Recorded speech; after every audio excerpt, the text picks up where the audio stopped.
Lagi dari Andream Band 14 minit petang bersama kami dalam ekspresi di bernama Radio 24 seketika nanti dalam program Bicara Negara. Jadi anda boleh bersama dengan kami dengan menghubungi talian telefon 0326927939 0326927939. Saya Zulkifli Bujang akan terus bersama dengan anda dan kita akan bawakan tetamu kita nanti untuk bercakap tentang Bicara Negara. Hari ini tajuknya ialah berkenaan dengan adab berpolitik ni. Berpolitik pun ada adab-adab tertentu yang memang digariskan oleh Islam. Sebab apa? Islam ni merupakan satu cara hidup kan. Ad-din yang apa orang kata, apa pun jua perlakuan kita, apa yang ingin kita lakukan, semuanya ada batas dan cara-caranya.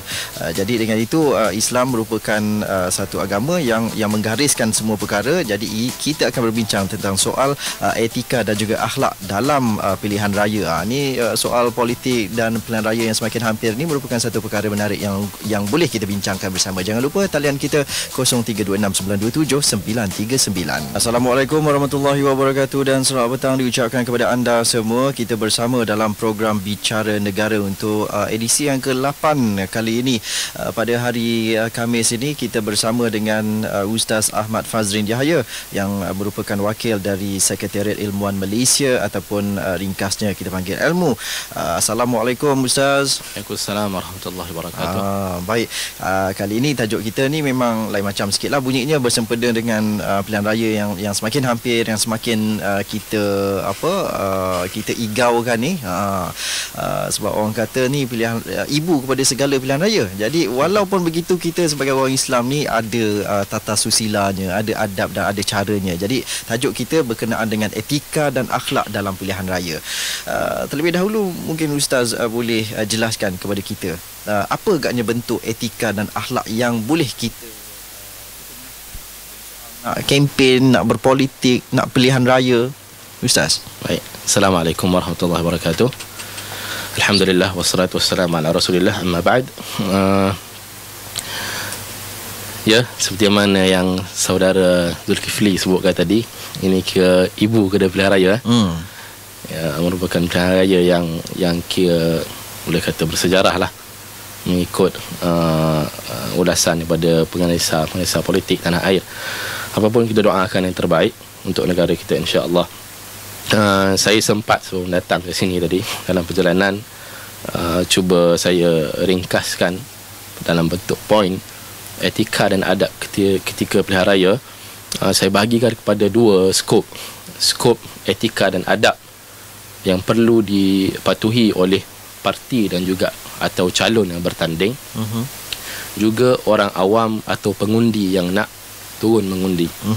So orang awam tu termasuklah penyokong tegar, penyokong atas pagar, penyokong yang tak tahu sokong mana, yang pergi mengundi ataupun tidak lah, yang pergi mengundi, ya, termasuk yang pergi mengundi ataupun yang tidak sesuai sekat orang awam ataupun pengundi. Secara ringkas, untuk parti ataupun calon, yang pertama, parti ataupun calon, biasalah menjelang pilihan raya kita akan ada proses berkempen kan. Itu dah jadi prosedur dia. So dalam berkempen, parti dan juga calon yang berkempen sewajibnya mengelakkan diri daripada menfitnah, especially memfitnah pihak lawan lah, atau pihak parti yang satu lagi. Kerana kita sebagai seorang Muslim, especially, fitnah ini bukan perkara kecil. Ia dosa besar yang boleh mengharu birukan masyarakat.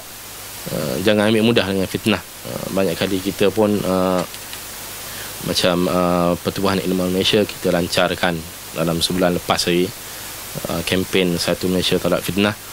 So termasuklah kepada semua yang terlibat dalam pilihan raya, kita perlu bersihkan pilihan raya bukan saja tahun ini, tahun hadapan dan bila masa saja pun daripada politik memfitnah. Insya-Allah. Yang kedua, bila ada yang difitnah, bila ada ditohmah, menerima tohmahan fitnah, kena bersabar. Kerana sabar itu sifat orang yang beriman. So kena bersabar, jangan cepat melatah, jangan cepat menjawab balik dengan tanpa kita mengambil dulu pendekatan bermuhasabah dan sebagainya untuk menjawab. So yang ketiga, menjawab tuduhan kalau kita dituduh dan difitnah ini, calon terutamanya ataupun siapalah yang daripada parti-parti yang terlibat, bila ada tuduhan kena jawab lah. Jangan senyap saja jadi fitnah. Okey. Jadi orang kata kalau kita ni kena tuduh, jadi mangsa kepada tuduhan pun kena menjawab juga kena jawab. Kalau kita remain silent, ada kaedah sekarang ni orang macam tak nak cakap apa-apa. Saya tak nak mengulas apa-apa. Itu no comment lah. No comment. Dia ada dua, sama ada dia tak ada jawapan ataupun mungkin dia beranggapan bahawa jika dia mengulas akan mencambahkan lagi fitnah-fitnah yang lain. Itu kita serahkan kepada tuan punya badan. Tapi kalau kita ada fakta dan hujah yang kukuh untuk membalas dengan baik, kita kena balas. Kerana fitnah yang lebih besar juga akan berlaku jika kebenaran kita tak sampaikan. Jika orang tuduh kita sesuatu yang tidak elok, ia memberi satu caritan yang buruk kepada image kita dan maruah kita. So kita kena pertahankan. So jawab dengan hikmah dan ilmiah. Jangan jawab dengan orang fitnah, orang cemuh, orang cela dengan penuh emosi menjawab. Kita menjawab dengan emosi, dengan celaan dan sebagainya. Ia tidak membawa apa-apa faedah kepada membangunkan sahsiah masyarakat yang akan menonton secara live, sama ada dalam TV ataupun dalam media perdana atau media-media alternatif yang tersedia ada di hadapan mereka. Seterusnya, jika ada, kita manusia, baik daripada mana-mana parti pun, manusia akan buat kesilapan. Dan tempoh panggil pilihan raya ni, menjelang pilihan raya ni, tempoh yang paling kuat fitnah yang melanda. So masing-masing pasti akan melakukan kesilapan dalam mungkin menyampaikan berita, mengeluas isu, menjawab isu. Maka jika melakukan kesilapan, sepatutnya calon yang berwibawa, apa kita panggil sekarang winnable candidate, bukan winnable nak menang saja. Dia kena seorang yang berkarisma, ada jati diri. Maka jika salah, tarik balik yang salah dan mohon maaf. Itu yang terbaik. Mengaku kesalahan. Itu yang terbaik. Itu pemimpin yang patut yang sifat yang patut ada kepada pemimpin dan juga calon-calon yang akan bertanding. Seterusnya, perbanyakkan penerangan tentang manifesto. Masing-masing punya parti ada manifesto dan hala tuju masing-masing. So daripada duk buang masa tambah dosa, peningkan rakyat dengan fitnah, cemuhan, celaan dan sebagainya, lebih baik berbincang atau mengangkat manifesto yang baik untuk rakyat. Untuk rakyat nilai mana yang terbaik dan mana yang lebih logik dan paling rasional untuk dilaksanakan. So, manifesto ni ialah orang kata serupa seperti janji jugalah. Ya, janji. Manifesto adalah janji. Jadinya kita kena pegang. Bila kita ada something yang to be manifested, maksud kita kena implement benda tu. Sedap saja cakap manifesto, tapi bila dah menang tak buat, itu mungkir janji orang panggil. Itu tanda-tanda orang munafik. Yang seterusnya, kita kena hindarkan diri daripada rasuah. Tak kira lah mana-mana parti, hindarkan diri. Rasuah ni haram. Ar-rashi wal murtashi finnar. Nabi SAW bersabda, orang yang memberi rasuah dan orang yang menerima rasuah, kedua-dua dalam neraka. So ingat, calon dan juga orang yang nak beri rasuah pada calon, nak bagi itu, ingat dulu Allah SWT. Kerana Allah Maha mengetahui. Kalaupun rakyat 28 juta tak tahu, kalaupun SPR mungkin tak tahu, tapi Allah SWT Maha mengetahui setiap inci tindak tanduk kita. Yang terakhir, untuk calon dan parti, bagi yang Muslim especially, perbanyakkan istighfar. Kita banyak melakukan kesalahan, especially dalam waktu period yang macam ni, penuh dengan fitnah. Dan berdoa, banyakkan berdoa. Ajak rakyat berdoa, ajak penyokong berdoa agar kita dijauhkan dari fitnah. Dan specifically kepada calon, agar kita jika diberi kemenangan, dapat menjalankan amanah dengan baik, insya-Allah.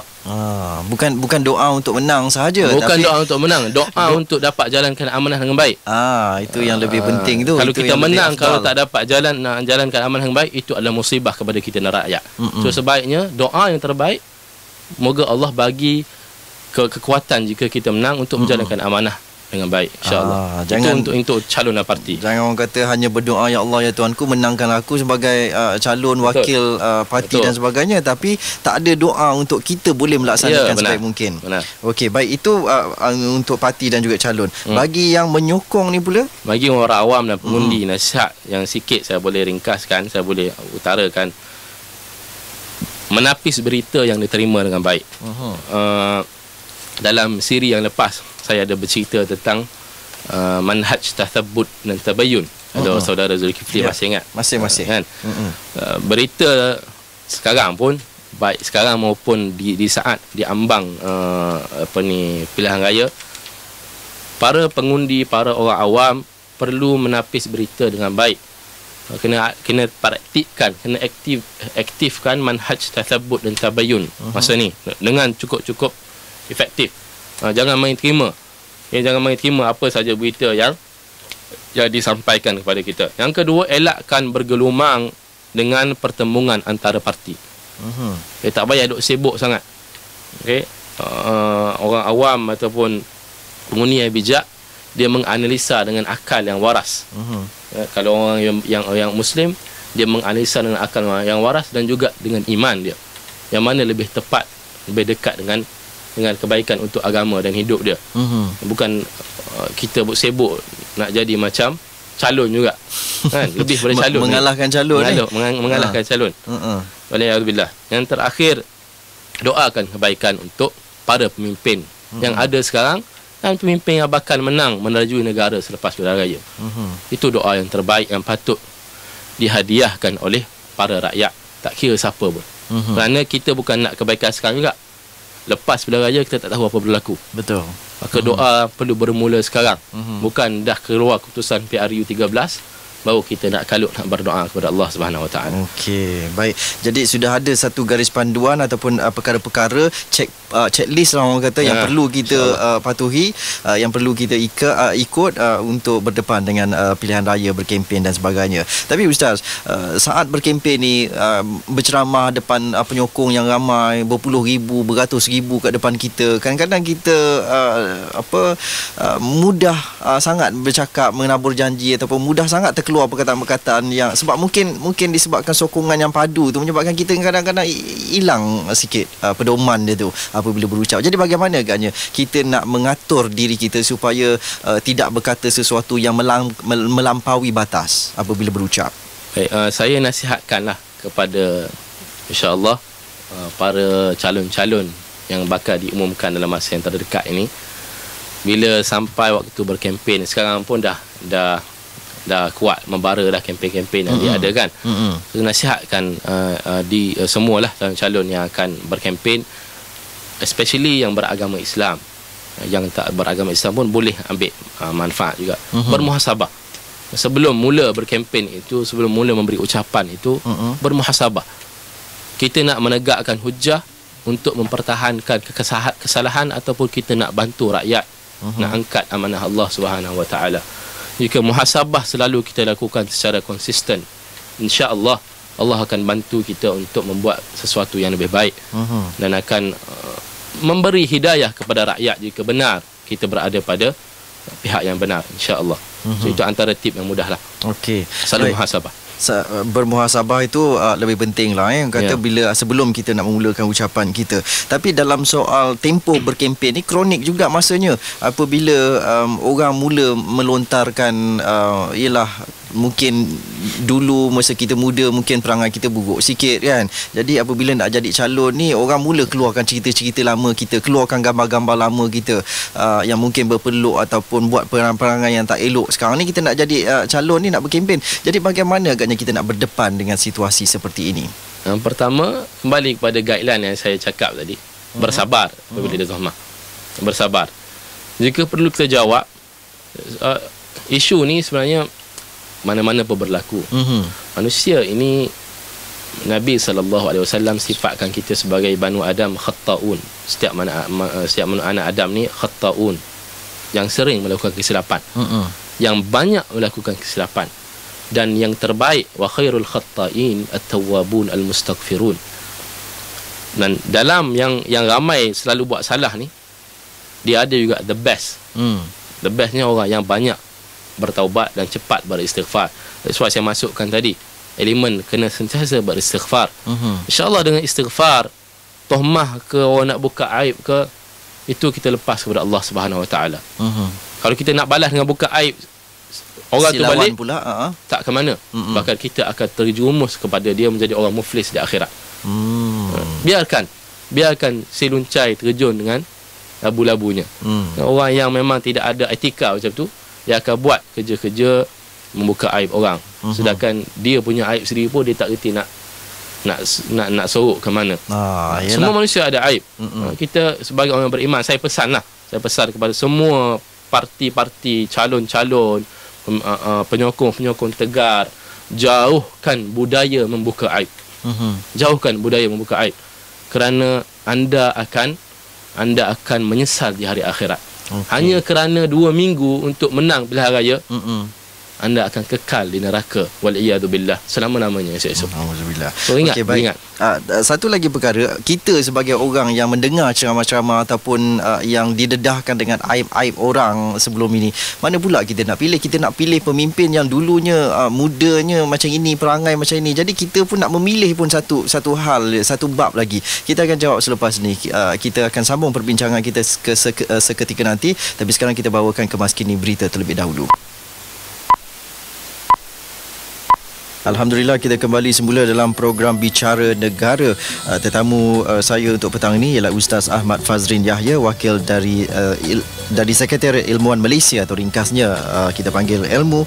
Dan anda juga boleh menyertai perbincangan kita dengan menghubungi kami di talian 0326927939, 0326927939. Dan untuk petang ini kita mulakan dengan pemanggil kita, Cik Azman di talian. Cik Azman. Assalamualaikum. Waalaikumsalam. Apa khabar? Alhamdulillah. Azman Syalam. Baik, Cik Azman, teruskan. Assalamualaikum Ustaz. Assalamualaikum. Kita lihat daripada ucapan yang Ustaz tadi mengenai yang kita tabur fitnah dan sebagainya. Saya lihat berita yang disampaikan oleh berita mainstream, media utama, sebenarnya apabila lama kelamaan, sebab the truth will prevail, kata orang putih, kebenaran tu akan keluar juga. Jadi kalau kita lihat banyak daripada berita yang ditulis dalam surat khabar utama ataupun dalam media utama, akhirnya akan menunjukkan bahawa berita-berita tersebut telah dimanipulasikan. Jadi kalaulah benar rakyat ni tahu apa yang telah dimanipulasikan berita-berita tersebut, rakyat rasa macam dipokotak-katikkan. Sebab itulah rakyat kata apabila perbincangan parlimen tersebut tidak disiarkan sepenuhnya tetapi diedit kemudian disiarkan, kita lihat ada yang cuba disorokkan. Dan apabila disorokkan, kita lihat ada yang tak kena. Ada yang cuba ditipu, ada cuba dimanipulasikan lah. Itu satu perkara. Baik. Satu perkara lagi, kita lihat berapa ramai daripada orang-orang Cina kawan ataupun mereka-mereka kadang-kadang yang bergelar ustaz, yang kadang-kadang bercerita yang kita lihat macam kita cuba menghargai kepandaian ilmuwan mereka, tapi bila lama-lama kita lihat mereka ni seperti bercakap kerana gaji, kerana diupah. Jadi macam ni benar Ustaznya tu. Okey, baik. Terima kasih Cik Azman. Kita ada satu lagi pemanggil. Kita ada Cik Alias pula di talian. Cik Alias. Hello, Assalamualaikum warahmatullahi wabarakatuh. Waalaikumsalam. Ringkaskan Cik Alias. Ya, jadi Alhamdulillah pada hari ini dapat bercakap dengan Cik Zul dengan Ustaz lah dalam Bicara Negara. Jadi saya di sini ingin membaca satu hadis dari Ustaz yang diriwayatkan oleh Imam Muslim radhiyallahu anhu. Jadi saya rasa hadis ni saya rasa sangat baiklah kalau kita boleh kita cetak banyak-banyak, kita sebarkan kepada seluruh umat Islam, khususnya dalam Periu ni Ustaz. Baik, silakan. Apa hadisnya tu? Perpaduan umat Islam ni lah. Janganlah kamu saling dengki-mendengki. Janganlah saling tipu-menipu dalam kontrak jual beli. Jangan saling benci-membenci, belakang membelakangi, dan jangan kamu menjual atas belian rakan yang lain. Dan hendaklah menjadi hamba-hamba Allah yang bersaudara. Seorang Muslim itu bersaudara kepada Muslim yang lain, maka tidak wajar menzalimi saudaranya dan tidak boleh membohongi, memandang rendah ataupun memandang rendah sesama Islam. Takwa itu ada di sini. Maka Nabi Muhammad SAW mengisyaratkan 3 kali kepada dadanya. Cukuplah dianggap satu keburukan bagi seseorang itu menghina Muslim kepada Muslim yang lain. Adalah haram kepada darahnya, pada hartanya, pada kehormatannya. Hadis riwayat Imam Muslim radhiyallahu anhu. Jadi saya minta Ustaz kalau boleh huraikan hadis ini dan saya dalam masa yang terhad ini untuk kebaikan seluruh umat Muslim. Baik. Assalamualaikum Waalaikumsalam warahmatullahi. Terima kasih Cik Alias. Kita jawab satu lagi pemanggil Ustaz. Kita ada Cik Azman sekali lagi. Ini Azman lain pula. Cik Azman. Halo, Assalamualaikum. Waalaikumsalam. Zul dan Ustaz ya. Ya, saya. Saya tertarik tadi dengan Ustaz kata ada 2-3 perkara yang mungkin boleh dikupas ataupun dipanjangkan lah. Ustaz contoh tadi tentang yang pertamanya bahana fitnah, dan yang keduanya tadi tentang bahana menegahkan aib orang lah. Dan saya lihat kat sini, saya rasa benda ni sesuatu yang elok untuk kita panjangkan lagi. Baik. Kalau kita tengok sekarang ni akses kepada maklumat yang kita bincang pada hari ini hanya tergolong ataupun dalam lingkungan kita je dalam bernama radio ni kan. Jadi saya cadangkan kalau benda-benda yang begini, mungkin tadi Ustaz lagi pada mana tadi? Ilmuwan Islam. Ilmuwan Malaysia. Ilmuwan Malaysia. Kalau boleh dapatkan satu slot dekat TV dan sebagainya kan. Sebab kita sudah maklum akses kepada TV ini lebih kan berbanding dengan yang lainnya radio lah. Itu yang pertama. Yang keduanya sekarang ni kalau kita tentang fitnah ni, secara jujur saya bagi tahu ada 2 medium kat sini lah yang medan untuk menabung fitnah. Okay. Yang pertama daripada ceramah-ceramah, yang kedua daripada media massa khususnya TV. Kan? Kalau kita lihat antara 2 medium ni yang paling besar adalah TV. Kan? Jadi kalau kita kena jujur lah, kita fitnah ni kita tak boleh di sebelah sisi saja. Kan bila ada aksi akan adalah reaksi balas. Jadi mohon pencerahan dalam ni, dan saya mohon Ustaz pilih keluar di TV dan cerita tentang hal yang ini pada saya ni kan. Baik. Tentang soal fitnah ini. Baik, terima kasih kita ucapkan kepada Cik Azman dan pemanggil-pemanggil yang lain. Baik Ustaz, boleh kita huraikan satu persatu apa yang dimahukan oleh pendengar-pendengar kita? Okey, yang pertama Cik Azman. Pertama terima kasih kepada semua pemanggil.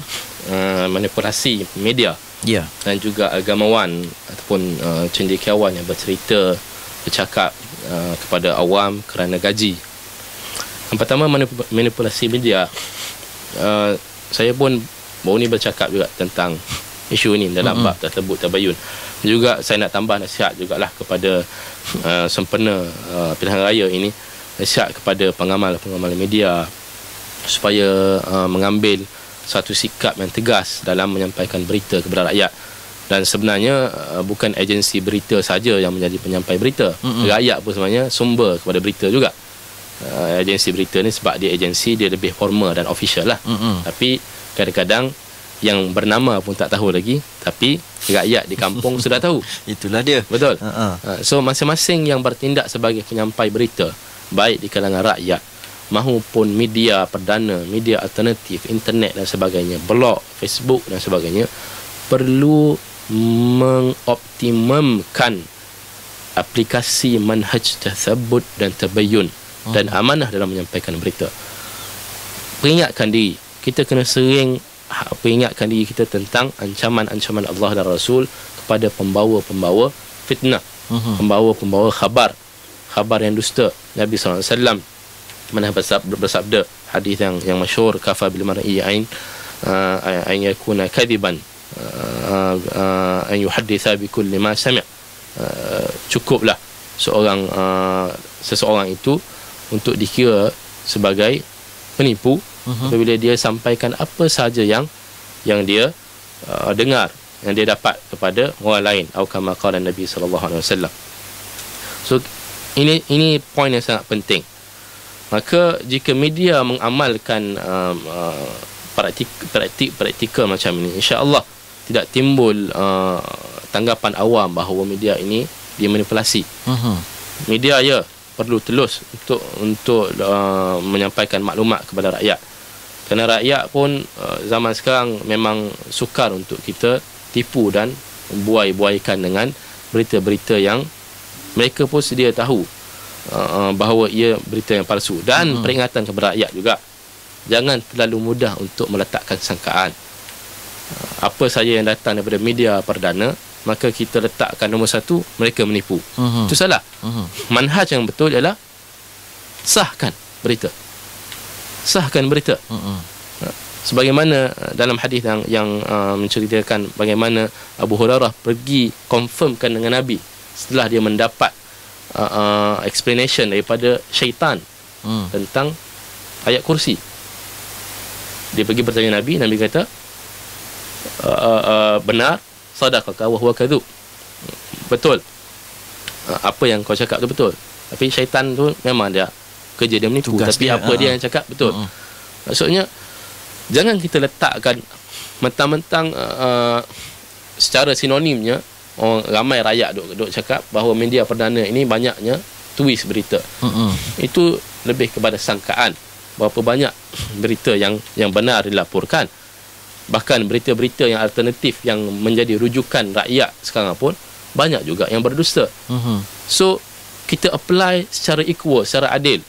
Manhaj tathabbut dan tabayyun. Kena cek, sahkan daripada sumber yang utama. Dan sekarang ni dengan adanya kemudahan blog, Twitter dan sebagainya, menyebabkan orang individu pun nak melaporkan orang individu pun lebih laju update berita daripada Zul di konti ni. Itulah dia nak menjadi jago juga. Dia pun ada 5 utama juga. Itu dia. So isu agamawan bercerita kerana gaji ni, itu pun saya rasa lebih kepada persepsi. Persepsi. Jangan mudah meletakkan persepsi. Tanya dia. Sekarang bukan saja agamawan, bukan agamawan pun bercakap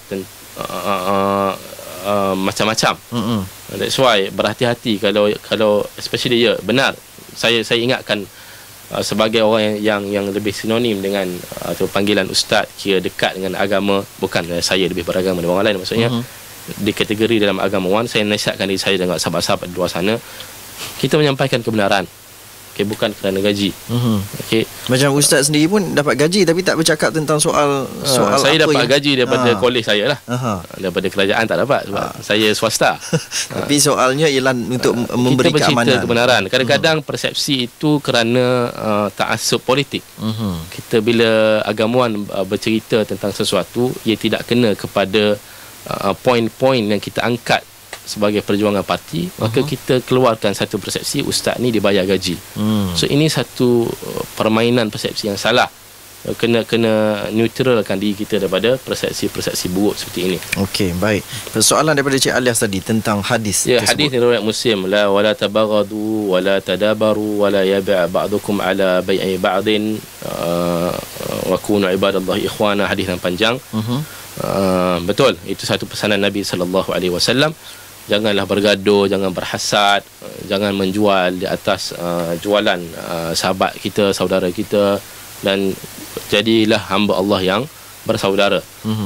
That's why saya cakap kena muhasabah. Kadang-kadang kita terlalu gairah untuk memperjuangkan parti, ideologi parti, sehingga kita terlupa bahawa di sebelah sana adalah sahabat kita yang Muslim. Yang kita duk tentang, yang kita duk caci, yang kita duk maki, yang kita duk buka aib, mereka adalah sahabat-sahabat kita yang Muslim. Maka sentiasa bermuhasabah. Janganlah sampai kerana kita nak menang pilihan raya, kita gadaikan prinsip-prinsip agama, terutama yang jelas disampaikan oleh junjungan besar baginda sallallahu alaihi wasallam. Encik Azman yang kedua, pasal fitnah. Tentang bahana fitnah ini dan mengaibkan orang. Saya rasa saya pun dah cerita tadi kan, bahawa fitnah ini satu yang besar. Dalam Quran pun banyak cerita tentang fitnah. Wal fitnatu akbaru minal qatl. Fitnah ini lebih besar daripada membunuh. Tapi katanya dua perkara antara medium yang paling besar sekali ialah ceramah dan juga media ini yang mengaibkan orang, memberi fitnah dan sebagainya. Betul. That's why saya cakap penceramah dekat dia nak naik pentas ceramah tu, muhasabah diri.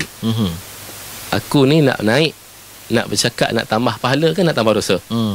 Kalau rasa cukup untuk 2 minggu ni nak tambah dosa, silalah. Rasa kuat sangat, Itulah dia. Sebenarnya nak jadi pemimpin ni bukan senang. Nak jadi pemimpin ni orang kata tanggungjawabnya tu besar, risikonya tu besar kan. Tapi orang tetap sanggup buat apa saja untuk jadi pemimpin ni. Dia menjadi pemimpin ni satu kewajipan. Sebab kita memang perlu kepimpinan. Betul. Tak ada pemimpin macam mana kehidupan nak diteruskan dengan baik. Cuma menjadi pemimpin yang amanah itu susah. That's why Abi Dzar Al-Ghifari bila dilantik sebagai gubernur, Nabi SAW kenal sangat dengan sahabat dia ni, Abi Dzar. Dia kata, Abi Dzar, ini adalah amanah. Wa innaha la amanah. Wa innaha yawmal qiyamati la nadamah. Ia adalah amanah, dan sesungguhnya ia pada hari kiamat ini akan jadi penyesalan kepada kamu. Baik. Maka bukan senang-senang nak jadi pemimpin. Winnable candidate win the election. It doesn't mean you will win the rakyat. Rakyat lepas tu tak menang rakyat, macam mana nak menang syurga? Kalau kita khianat rakyat. Baik, ini soalan saya yang tertangguh tadi tentang kita sebagai rakyat ni, apabila dibuka pekung orang, dibuka aib orang, yang mana satu kita nak pilih ni, calon-calon yang macam mana? Kalau dua-dua, dia ni minum arak dulu, yang dia ni dulu kaki perempuan. Jadi kita sebagai rakyat bagaimana kita pula untuk memilih? Ini masalah demokrasi lah. Saya rasa Ustaz Idris minggu lepas ada bincang tentang isu pilihan dan juga isu demokrasi ini. Ini fitnah besar dan kita terpaksa hadapi dalam negara demokrasi. Pilihan raya adalah satu kewajipan kepada kita. Betul. Kita tak pilih, tak tahu siapa yang akan naik. Kita yang tak pilih, orang lain akan tetap pilih. So kita kena pilih. Sekarang yang tinggal bukan yang mana yang lebih baik daripada yang satu lagi, yang mana lebih kurang mudaratnya. Dalam hidup akhir zaman ni, mostly yang tinggal ialah bainad dararain, antara dua darar ataupun tiga ataupun empat ataupun 10 darar yang banyak ini, mana yang paling ringan sekali mudarat dia. So pilihlah yang itu, akhafud dararain. So pilih yang paling mungkin orang ini buruk akhlaknya, tapi ia membantu agama secara keseluruhannya. Mungkin orang ini mungkin baik akhlaknya, tapi akhlak baik kepada dirinya sahaja, tapi dia memusnahkan agama dalam waktu yang lain. So penilaian kita yang mana yang support agama untuk terus diangkat di negara ini, insya-Allah sehingga hari kiamat. Jadi sekarang ni memilih yang kurang mudarat dia. Yang kurang mudarat. Okey, baik. Kita akan sambung semula perbincangan kita seketika nanti, tapi sekarang waktunya 4.49 minit petang, sudah pun masuk waktu solat fardu asar bagi kawasan Kuala Lumpur dan kawasan-kawasan yang sama waktu dengannya. Kita kembali semula dalam program Bicara Negara untuk edisi yang ke-8 ini, masih lagi dengan Ustaz Ahmad Fazrin Jahaya, wakil dari Sekretariat Ilmuwan Malaysia, dan kita ada pemanggil kita untuk waktu ini. Kita bersama dengan Cik Azmi. Assalamualaikum. Waalaikumsalam Cik Azmi.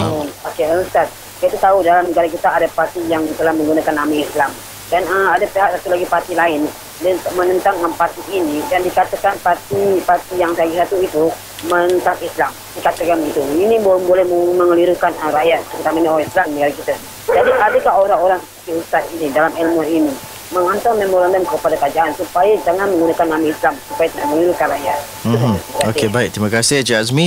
Ada satu lagi pemanggil, Cik Anwar pula di talian. Cik Anwar. Halo, Assalamualaikum. Waalaikumsalam.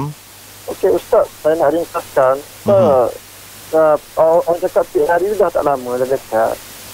Contoh saya dulu dekat Selangor ni, saya tengok mana-mana pendakwah, penceramah, pembaca khutbah, takbir contohnya, mana apa menggunakan rumah Allah ni kita berceramah. Kita macam contoh tempat saya tu, surau tu bertaraf masjid, dah jemaah pun dah kurang gara-gara isu politik dan dimainkan politik kepartian ni dalam surau. Okey, baik, itu saja. Kenapa boleh jadi macam tu? Minta Ustaz ulaskan. Baik, terima kasih Cik Anwar. Kita tak punya cukup waktu, tapi kita ada ramai pemanggil yang ingin bersama dengan kita. Maaf kalau kita tak sempat nak menjawab. Silakan Ustaz. Parti yang pakai nama Islam. Isu ni Pertubuhan Ilmuwan Malaysia melalui satu artikel yang keluar, tak silap, minggu lepas ke, dalam satu akhbar perdana lah. Saya tak ingat akhbar mana yang ditulis oleh setiausaha kami, saudara Muhammad Razi Uthman. Ada ditulis tentang isu ini. Pernah kita lontarkan kepada dalam perjumpaan lah dengan beberapa pihak kerajaan untuk keluarkan satu perintah untuk tidak digunakan nama Islam kepada parti, kerana negara kita adalah negara Islam. So rasa tidak perlu kepada parti Islam, kerana seolah-olah kalau ada parti Islam, adanya parti yang tidak Islam. Contohlah secara kira berterus terang lah, parti PAS dan UMNO, dua parti Muslim yang bertelagah untuk kemenangan politik masing-masing. So kedua-duanya adalah parti Muslim. Walaupun UMNO tidak ada perkataan Muslim ataupun Islam, ataupun United Malay Nation Organisation kan, UMNO. Walaupun tak ada, tapi sebenarnya parti itu adalah parti orang Islam. Sebenarnya parti PAS. So bila adanya branding Islam kepada satu parti dan satu parti lagi tidak, seolah-olah menidakkan keislaman parti yang lain. So ini menimbulkan kekeliruan kepada rakyat yang tak nak ambil tahu lah. Rakyat yang nak ambil tahu, dia tak akan tertipu dengan branding. Dia akan peka dan faham yang sebenar siapa yang memperjuangkan Islam. So sebagai pertubuhan sahaja, NGO, Pertubuhan Ilmuwan Malaysia, kami tak dapat buat lebih daripada itu. Sekadar melontarkan pandangan dan cadangan. Yang selebihnya kerajaan yang akan mengambil tindakan. Mungkin masih lagi dalam peringkat perbincangan. Wallahualam. Setakat tu saya boleh ulas. Yang seterusnya Encik Anwar, penceramah yang guna masjid surau untuk ceramah, dia sebenarnya saya pun dah ulas yang dulu. Ada soalan macam ni juga. Tak ada masalah nak berceramah politik, sebab politik ni bukan, jika dibincangkan secara ilmiah, politik itu adalah suci. Kerana Nabi SAW bukan Nabi lagi, zaman Nabi sebelum Nabi SAW pun berpolitik. Bila kita cuba pisahkan politik dengan agama, ini sekular. Tidak ada masalah bercerita tentang politik dalam masjid, tapi bercerita dengan cerita-cerita yang berfaedah. Bukan kerja, saya faham mungkin maksud Cik Anwar yang penceramah yang bercerita politik tu, kerja dia nak balon parti satu lagi, mencemarkan akhlak-akhlak dan etika yang sepatutnya seseorang Muslim itu berada di atasnya bila berada di dalam rumah Allah Subhanahu Wa Taala. Jika di luar rumah Allah Subhanahu Wa Taala pun kita dilarang untuk mencela orang Islam, sibabul muslim fusuq, kan, banyak mengkeji orang Islam itu adalah fasik. Ini kan pula di dalam rumah ini Allah. pula dalam rumah Allah Subhanahu Wa Taala. Kita dalam mengkeji dapat kefasikan, sudahlah kita seolah-olah tidak hormat kepada Allah Subhanahu Wa Taala. Bercerita tentang politik tak ada masalah. Bercerita tentang kenegaraan, tentang isu rakyat perlu diberi hak. Begitu juga bercerita tentang pemerintah perlu ditaati dalam hal yang ma'ruf. Ini hal politik. Dan ia termaktub di dalam hadis Nabi SAW. Tapi kalau bunyinya seolah-olah berkempen, meraih undi dan sebagainya ketika berkhutbah sebagai contoh, bolehkah begitu? Itu sepatutnya tidak berlaku. Khutbah bukan tempat untuk berkempen nak undi parti mana. Ceramah lepas maghrib, kuliah selepas subuh bukan adalah medan untuk berkempen parti mana yang nak kita undi ketika PRU 13 nanti. Yang sepatutnya dibuatkan, kalau nak sedarkan masyarakat tentang politik yang sebenar, sampaikan melalui Al-Quran, sampaikan melalui sunnah-sunnah Nabi SAW, sampaikan melalui amalan-amalan sahabat dan para salafus salih, agar rakyat, especially rakyat Islam, menerima kefahaman tentang politik dengan lebih syumul dan komprehensif, bukan terbatas dengan politik kepartian semata-mata. Okey, baik. Terima kasih Ustaz. Jelas sekali apa yang digariskan dan jelas sekali penjelasan yang diberikan oleh Ustaz sendiri dalam adab-adab kita ketika berpolitik dan juga berdepan dengan soal pilihan raya yang semakin hampir ini. Terima kasih sekali lagi kita ucapkan kepada Ustaz Ahmad Fazrin Jahaya, Wakil dari Sekretariat Ilmuwan Malaysia. Minggu depan kita bersama lagi dengan topik yang lain juga tentang soal bicara kenegaraan ini, untuk memastikan rakyat kita faham dan tahu tugas-tugas kita sebagai rakyat untuk berdepan dengan soal hidup bermasyarakat dalam sebuah negara, dan sekaligus memanfaatkanlah ciri-ciri seorang Islam itu yang perlu ada dalam diri kita. Baik, terima kasih kepada anda juga yang bersama dengan kami. Kami mohon maaf sekiranya ada pemanggil-pemanggil yang tidak sempat untuk kita keudarakan. Kita akan bersama lagi minggu depan seperti biasa.